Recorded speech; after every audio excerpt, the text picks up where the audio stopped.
이제 좀 이따가 말씀으로 나누겠지만, 새해 받는 복은요, 우리 마음가짐에 조그만 복이라도 내가 크게 생각하면 그게 큰 복인 거예요. 새해 복 많이 받는 거거든요. 근데 받은 복이 작다고 생각하면 그 해에 받는 복은 맨날 작을 수밖에 없어요. 그러니까 받는 복은 우리가 이게 많이 받았다라고 생각을 해야지 이게 많은 복이지, 받았는데도 큰지 작은지를 모르고 그냥 작게 조금밖에 안 된다 생각하면 그 새해 복 많이 받으세요 우리가 이제 덕담을 했는데 그게 이제 느껴지질 않는 거거든요. 그러니까 작은 복이 아니라 받은 복이 있으면 그걸 크게 생각해야지 우리가 복을 많이 받는 거예요.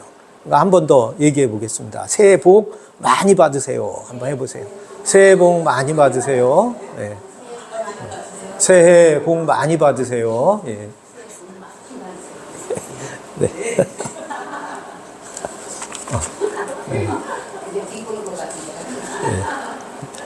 2026년에도 하나님의 크신 은혜가 충만하게 넘치는 여러분과 그리고 또 가정, 또 직장들, 또 속해 있는 모든 곳이 되기를 주님의 이름으로 축원합니다.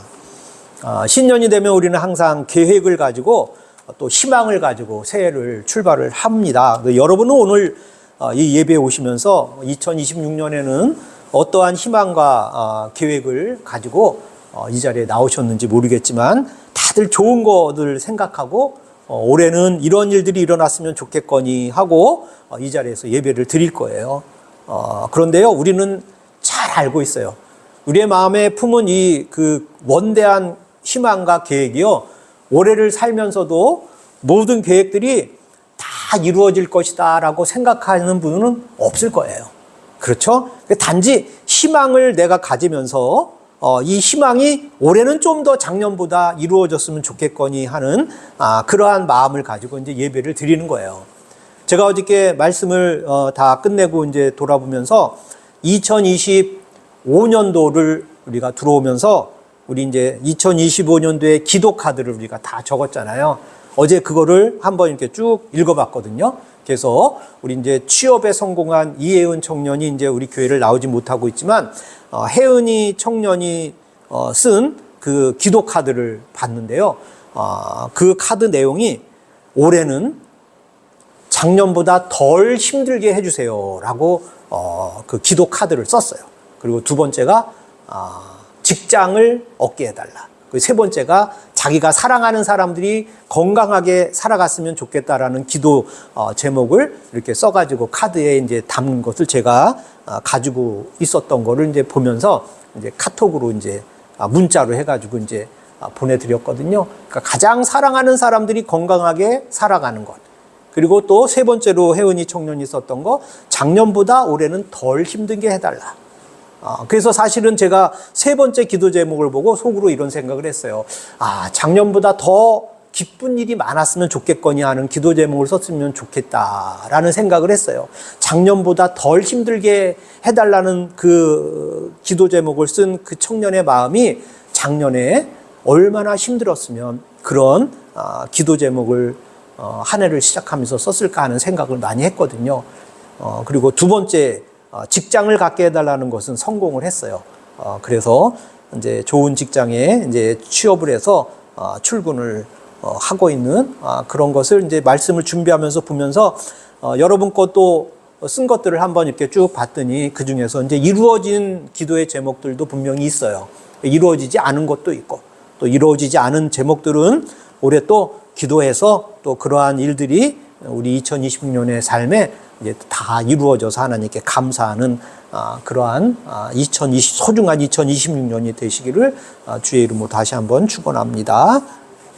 오늘은 우리가 신년 축복을 선포하는 그러한 자리가 되어야 되는데 저는 오히려 폐허라는 말씀을 가지고 하나님의 말씀을 시작을 하려고 해요. 여러분, 폐허가 뭔지 알죠? 폐허는 다 허물어져서 없어져 버리는 것을 우리가 폐허처럼 변해버렸다라는 말씀을 쓰잖아요. 전쟁이 나면 엊그저께도 갑자기 미국에서 이제 어느 나라를 이제 막 공격을 해가지고 전쟁이 시작됐다고 하더라고요. 무슨 명분이 어떤 이유들이 다 있어서 그러한 일들이 벌어지는 거지만 전쟁을 통해서 이루어지는 것은 폐허밖에 없어요. 고통과 굶주림밖에는 사람들에게 주는 것이 없어요. 그러니까 우리는 이 폐허라는 단어를 가지고 올해 한 해를 한번 출발해 보는 시간을 가졌으면 좋겠다라는 생각을 합니다. 전쟁으로 모든 것이 무너져 버리고 사라져 버리는 폐허가 우리들은 우리 어머니 아버지 시대에서는 경험을 했어요. 우리 박순인 권사님도 우리 유양순 이마경 권사님도 경험을 했단 말이죠. 전쟁의 폐허만큼 우리를 힘들게 하는 것은 없을 거예요. 그런데 우리도 세상의 삶을 살다 보면 가끔씩 우리 삶이 폐허처럼 변해버리는 그러한 상황에 처해지는 삶을 우리가 살게 돼요. 희망이 없는 거예요. 다 무너져버리고 도무지 나에게는 희망이 없어서 모든 것이 다 포기해버려야 되는 그러한 상황에 처해서 살아갈 때가 우리 인생에 여러 번 있었고요. 올해라도 없을 리가 없는 것이고 앞으로 남은 하나님의 나라에 들어갈 때까지 그러한 폐허처럼 변해버린 내 운명의 시간들이 없으리라는 보장이 없는 것이죠. 오늘 우리는 말씀을 통해서요, 성경에서는 이 폐허 같은 상황 속에서 살아가던 이스라엘 백성들이 어떠한 상황으로 어떠한 하나님의 말씀으로 그 폐허와 같은 처절한 쓰라림과 고통의 시간을 벗어날 수 있는 것을 우리 성경을 통해서 우리가 교훈을 삼아 배워서 그 지혜를 우리의 삶에 적용해서 우리도 폐허와 같은 상황 속에 우리가 살아갈 때 우리 성경을 통해서 배운 이 지혜를 통해서 폐허처럼 눈물밖에 남지 않은 그 상황 속에서 일어날 수 있는 소망을 우리가 가질 수 있는 교훈을 성경을 통해서 우리가 받아야 되고요. 그 받는 교훈을 우리의 삶에 적용하면서 살아가서 정말로 빛과 희망을 내 인생에 폐허같이 아무것도 남아있지 않은 상황 속에서도 빛과 희망을 우리의 인생에 발견할 수 있는 그러한 좋은 적용의 말씀으로 이 성경의 말씀을 우리의 몸에 받아들여서 삶의 지혜로 삼아야 된다는 것이 우리 성경이 우리에게 가르쳐주는 진리의 말씀이잖아요. 우리는 오늘 나눈 말씀을 통해서 내 인생에 만약에 이 폐허 같은 상황의 환경이 2026년에 만약에 나의 삶에 찾아온다고 하더라도 오늘 우리가 나눌 말씀을 통해서 새롭게 출발하는 그러한 힘의 원동력을 이 말씀을 통해서 얻게 되는 그러한 은혜의 시간이 되시기를 주님의 이름으로 축복합니다. 저희는요, 크리스마스를 기다리는 대림절 기간부터 우리 이스라엘 나라의 그 역사적인 그 아주 치욕적인 순간의 말씀으로 계속 말씀을 나누고 있어요. 나라가 북쪽과 남쪽으로 나뉘어졌고 또 남쪽 나라는 힘이 약했는데 북쪽 이스라엘이 남쪽을 쳐들어오려고 하는 그 엄중한 상황 속에서 사시나무 떨들이 몇 번 말씀드려서 이제 기억하실 거죠. 그냥 사시나무 떨듯 부들부들 떨던 남유다. 그리고 결국은 북이스라엘도 아수르에게 망하고 남유다도 바벨론에게 전쟁에 의해서 지면서 이 폐허 같은 나라의 운명 속에 처해버렸고요. 많은 이스라엘 사람들의 백성들은 이 기쁨이라는 것은 이제 사라지고 전쟁의 포로가 돼서 자기들을 전쟁에서 이긴 승전국의 노예가 되어서 남아있는 자들도 종처럼 살아가고 또 많은 사람들은 붙들려 알지도 못하는 이방의 나라의 땅에 가서 그냥 힘든 노역을 하며 살아갔다라는 그 말씀을 우리가 계속 나눴어요. 그 가운데서도 그들이 실패하지 아니하고 좌절하지 않고 살아갈 수 있었다는 것은 바로 이사야 선지자의 말씀을 통해서 구원자를 보내주신다는 하나님의 그 약속을 믿고요. 그 포로로 끌려간 그곳에서 그리고 남은 자로서의 이 남유다에 남아서 살아가는 사람들에게 선지자의 그 메시아를 보내주겠다는 그 희망의 약속을 믿고 힘든 과정에서도 자기들의 힘든 것을 버텨낸 거예요. 그래서 결국은 어떻게 됐어요? 역사가 우리에게 말씀해 주고 있잖아요. 그들은 자기 나라로 돌아왔고 또 나중에 2000년 동안 나라가 없는 서러운 환경 속에 이스라엘 사람들이 살아갔지만 2000년이 지난 시점에 자기의 나라를 다시 건설하는 회복의 은혜를 경험하게 되었다는 거예요. 여러분, 오늘의 말씀을 통해서 우리가 예레미야 선지자는 이렇게 처참한 상황 속에서 우리가 읽은 7절의 말씀에 보면은 뭐라고 기록되어 있냐 하면 너희는 기뻐 외치며 세 번째 줄에 있어요. 기뻐 외치고 또 찬양하라라는 말씀을 주고 있어요. 여러분, 전쟁의 폐허가 되어서 사람들이 다 종이 된 거예요. 점령국의 종이 되어서 끌려가고 종처럼 사랑하는 자들에게 예레미야 선지자는 말씀을 주고 있는데 기뻐 외치고 찬양하라라고 이야기한 거예요. 그러면 이 말씀을 듣는 이스라엘 사람들이 예레미야 선지자에 대해서 무슨 생각을 갖겠어요?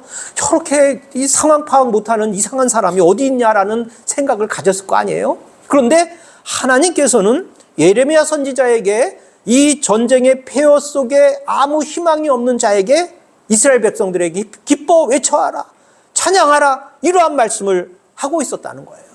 그 다음에 마지막 절에는 뭐라고 써 있어요? 남은 자를 구원하소서 하라는 이 말씀이 기록되어 있거든요.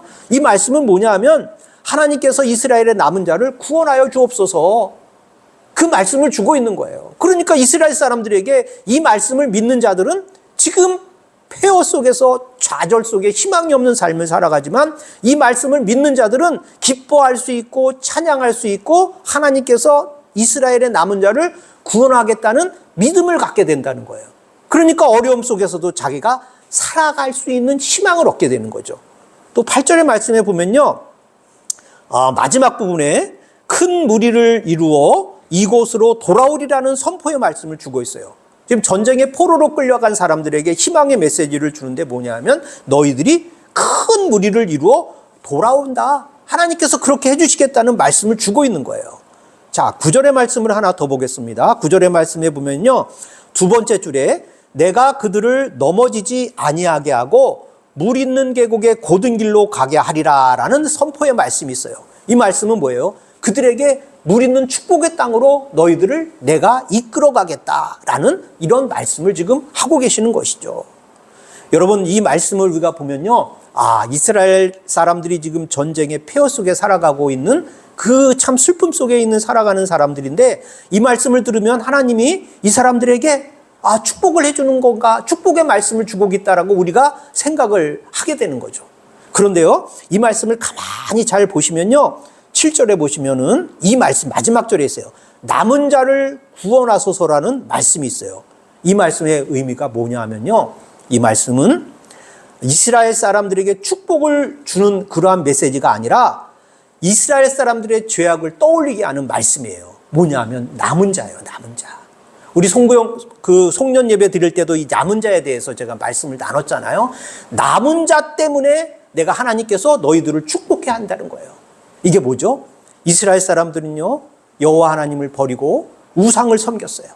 죄악을 범하면서도 내가 행하는 행동들이 죄악이라는 생각을 못하고 살아갔거든요. 하나님 보시기에는 참으로 패역한 백성들이었어요.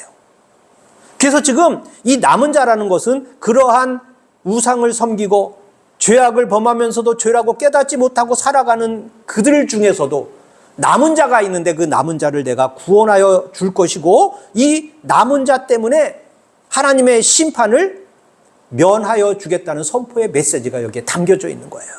그냥 복만 주시겠다는 것이 아니라 남은 자에 대해서 하나님께서 특별히 기억하여 그들에게 축복하여 주겠다는 구원의 메시지가 이곳에 담겨져 있는 것이에요. 이러한 폐허 상태에서도 하나님의 약속이 선포되는 말씀이 9절에 기록되어 있습니다. 제가 9절을 다시 한번 읽어드릴게요. 그들이 울며 돌아오리니 나의 인도함을 받고 간구할 때에 내가 그들을 넘어지지 아니하고 물 있는 계곡의 고든 길로 가게 하리라. 나는 이스라엘의 아버지요 에브라임은 나의 장자니라. 이 말씀은요, 이스라엘이 자기 잘못을 깨닫고 울며 돌아올 것이며 하나님은 돌아오는 그들을 내치지 않으시고 보살피고 살피겠다는 약속의 말씀이 이 말씀 속에 담겨져 있어요. 반역과 불순종으로 하나님의 이름을 망령되이 외친 과거를 참회한 자들이 남은 자들이잖아요. 그들을 어떻게 인도하겠다? 9절 중간에 보면 물 있는 계곡, 물이 풍족한 풍부한 땅으로 다시 돌아오게 하여서 하나님을 만나게 해주는 그러한 은혜를 받게 되는 회복된 인생으로 살아가겠다 하는 약속의 말씀이 이곳에 담겨져 있는 거예요. 여러분, 이 말씀을 보면서 우리가 이제 교훈으로 얻어야 될 게 있어요. 뭐냐면 하나님은 우리가 슬프고 좌절 속에 파멸되는 희망이 없는 삶 속에 우리가 살아간다고 하더라도요, 하나님은 남은 자, 신앙을 지키고 하나님의 은혜 속에 살아가기를 간절히 바라는 자들에게는요, 하나님은 그들을 외면하지 아니하고 혼자 내버려 두지 않는다는 말씀의 교훈을 우리에게 주고 있는 거예요. 이 말씀을 깨달아야 되는 거예요. 폐허 위에서요, 용기를 주신 하나님은요, 그냥 우리들을, 그냥 희망을 내가 줄게, 너 그냥 혼자 있구나, 이렇게만 해주시지 않아요. 우리 하나님은 어떠한 일을 벌이시냐면 반드시 우리에게 동역자를 붙여주신다고 말씀해주고 있어요. 동역자들을 반드시 우리에게 붙여주고 계시다는 말씀을 하고 있어요. 그런데 여러분, 우리 동역자들이요, 인생을 살 때 내 인생의 파멸과 실패와 좌절 속에 내가 살아가고 있는데 하나님이 희망을 주시고 외면하지 않는데요, 동역자를 붙여주겠다고 말씀도 주셨어요. 그런데 우리가 생각하는 동역자들은 우리가 생각하기에 누구겠어요?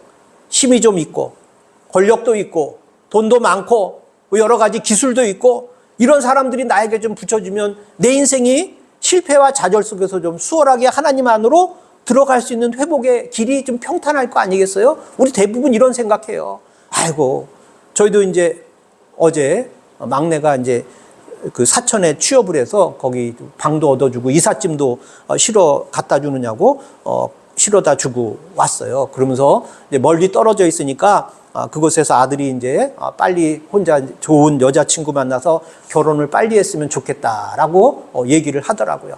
그 하는 말씀에 무슨 타는 냄새 나는 건 아니죠. 예.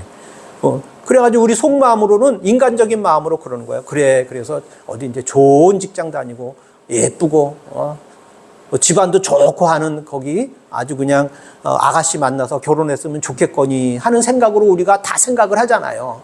근데 이거는 우리 생각이고요, 하나님의 생각은 그렇지 않다는 거예요. 우리 8절의 말씀 한번 볼까요?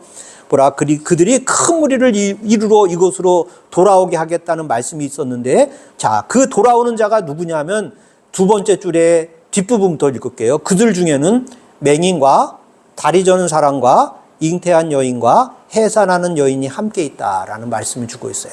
자, 이 말씀이 뭐예요? 하나님께서 우리를 외면하지 아니하는 관심을 가지고 우리를 지켜보고 계시고 동역자를 붙여주시는데요, 하나님이 붙여주시는 동역자가 어떠한 사람인가를 여기에 말씀을 주고 있어요. 누구예요? 맹인, 다리 저는 사람, 해산한 사람, 임신한 여인을 동역자로 붙여준대요. 여러분, 이분들이 나의 삶에 실질적인 도움을 줄 수 있는 분들이에요?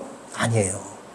앞을 못 보는 분, 다리 저는 사람, 갓 아기를 낳은 사람, 임신한 여인들이 무슨 힘을 쓸 수 있어서 나를 도와줄 수 있겠습니까? 그렇잖아요? 하나님은 우리의 뜻과는 다른 거예요. 우리가 지금 힘들고 어려운 상황 속에서 하나님 좀 더 힘들고 돈 있고 권력 있는 사람을 좀 나에게 붙여주면 내가 이 어려운 폐허의 눈물의 이 고통 속에서 빨리 벗어날 수 있는데, 지금 그런 사람을 붙여주셔야 되는데요, 하나님의 뜻은 다르다는 거예요. 하나님은 오히려 우리가 짐스러워 생각하는 그분들, 오히려 우리에게 도움을 주는 게 아니라 내가 그들에게 도움의 손길을 베풀어야 하는 사람들을 오히려 우리에게 보내주어서 믿음의 공동체를 만들어 주는 그러한 일을 벌이시는 분이 하나님이시라는 거예요. 그래서 우리는 이 말씀을 우리의 삶에 적용해야 되는 거예요. 우리의 삶에 꼭 내가 이득이 되는, 인간적인 눈으로 이득이 되고 뭐 많은 것을 가지고 있는 사람을 꼭 내가 만나고 그들에게 좋은 관계를 맺고 하는 것이 내가 폐허같이 슬픈 환경 속에 살아갈 때 이 환경을 벗어나게 해주는 그러한 것이 아니라는 거예요. 하나님의 말씀은 다르다는 것을 우리가 알고 있어야 되는 거예요. 여러분, 힘 있고 권력 있는 사람들이 연합하면 무슨 일을 벌여요? 전쟁을 벌여요. 힘이 있고 권력 있는 사람들이 전쟁을 벌여서 자기의 영역을 확장해서 자기 욕심을 채우는 자기의 제국을 만들려고 하는 거예요.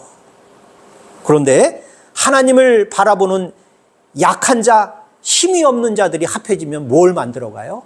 하나님의 나라를 만들어가고요, 하나님의 뜻을 이루기 위해서 노력하는 공동체를 만들어간다는 거예요. 여러분, 그것을 생각하고 우리가 신앙생활을 해야 되는 거예요. 폐허 같은 내 삶이 2026년에도 찾아올 수 있다. 앞으로도 찾아올 수 있고, 그럴 때 나를 도와줄 수 있고 내가 진정으로 하나님 나라의 백성으로 살아가게끔 인도해 주는 사람은 바로 사람의 눈으로 보이는 도움을 줄 수 있는 사람이 아니라 사람의 눈으로는 아무것도 할 수 없는 사람이 나에게 도움의 손길로 다가올 수 있다는 것을 우리가 생각하고, 우리가 세상을 바라볼 때 하나님의 눈을 가지고 하나님의 마음을 가지고 세상을 바라보고 그들과 동역하며 살아가기로 결단하는 그러한 은혜의 시간이 2026년 첫 예배를 드리는 이 시간에 우리의 마음에 결단하는 마음으로 다가서야 된다는 거예요. 여러분, 여기서 우리가 조심해야 될 것이 있어요. 그런데 이 힘없는 사람, 맹인과 다리 저는 사람, 임신하거나 해선한 여인 같은 사람이 우리 눈에 띄어올 때 우리가 그들과 동역하여 하나님의 나라를 이루어가는 존재로 같이 동역하는 마음으로 다가갈 수 있을 때가 있고 그렇지 못할 순간이 있는 거예요. 그런데 여기서 우리는 영의 눈을 가지고 분별의 마음을 가지고 지혜를 가지고 이분들과 관계를 맺어가야 돼요. 내가 직접 도움의 손길을 베풀 수 없었다고 생각이 들면은요, 그를 외면하지는 말고 그들을 도와주는 마음으로 우리가 세상을 살아가야 된다는 거예요. 그러니까 내 체력, 내가 할 수 있는 힘의 한계를 벗어나는 것까지 내가 하려고 하면 내가 무너져요. 하나님의 나라를 이루러 가기 전에 내가 먼저 쓰러진다는 지혜를 알고 있어야 돼요. 그러니까 나에게 맞는 상황과 환경에 적합한 그러한 도움의 손길을 주변을 잘 바라보고 주변의 사람들을 외면하지 아니하고 도움의 손길을 베풀 수 있는 그러한 마음을 갖고 있을 때 우리의 마음에 감사가 찾아오고요. 감사의 분량이 크게 보이는 거예요. 그래야 복이 많이 받은 것처럼 내 마음이 뿌듯해지는 거예요. 여러분, 아이들에게요, 우리 송년 예배 때, 우리 크리스마스 때 이제 여기 우리 아이들이 찾아왔잖아요. 그 아이들에게 5만 원짜리 지폐를 주거나 딸랑딸랑 소리나는 100원짜리 2개, 3개를 주잖아요. 아이들은요, 딸랑딸랑 소리나는 이 동전에 더 관심이 있으면 5만 원짜리가 필요가 없잖아요.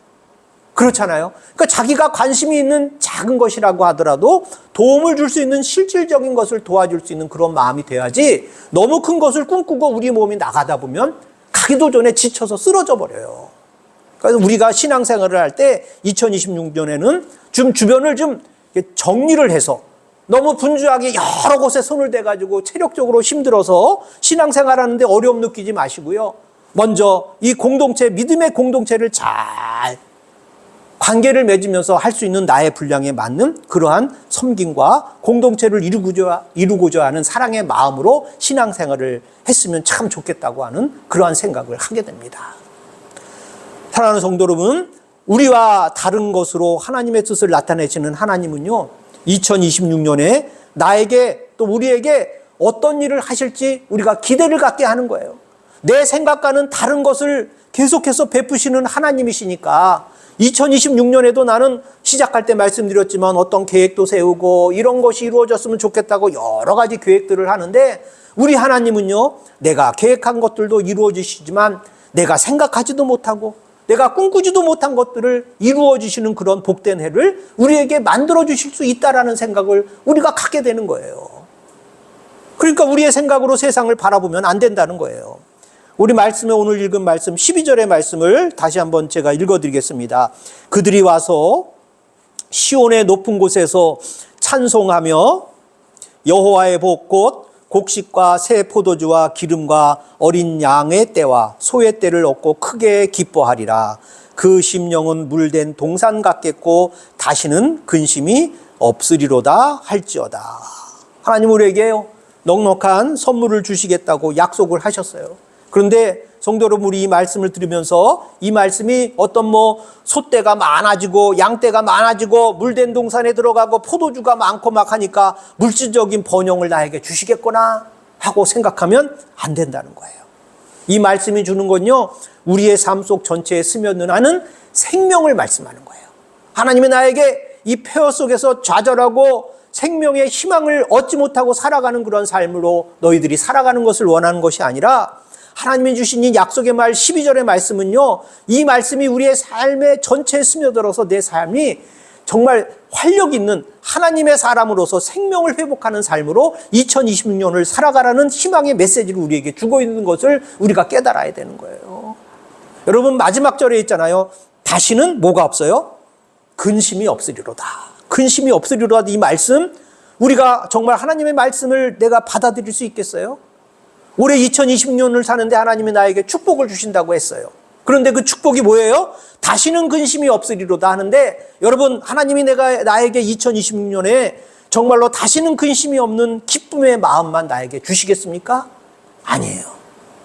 하나님은 나에게 다시는 근심이 없으리라고 말씀하셨지만, 올해 한 해 살면서 우리가 얼마나 많은 근심을 가지고 살아갈 것은 너무도 잘 알고 있어요. 그런데 우리가 생각해야 될 것이 있어요. 근심이 없게 하리라는 말씀을 굳게 믿으면 근심이 없는 것이고요. 근심이 없게 하리라는 말씀이 조금 믿겨지면 근심이 조금 없어지는 것을 우리가 깨달아야 돼요. 아까도 말씀드렸지만 복 많이 받으세요 해서 내가 받은 복이 많다고 생각하면 나는 복을 많이 받은 사람이 되는 것과 마찬가지로 근심이 없게 하리라라는 말씀을 내가 굳게 믿고 나에게 여러 가지 근심거리가 많이 닥쳐져 오지만은 근심거리가 닥쳐올 때 내가 그 근심거리를 근심이라고 생각하지 않으면 나는 근심이 없는 거예요.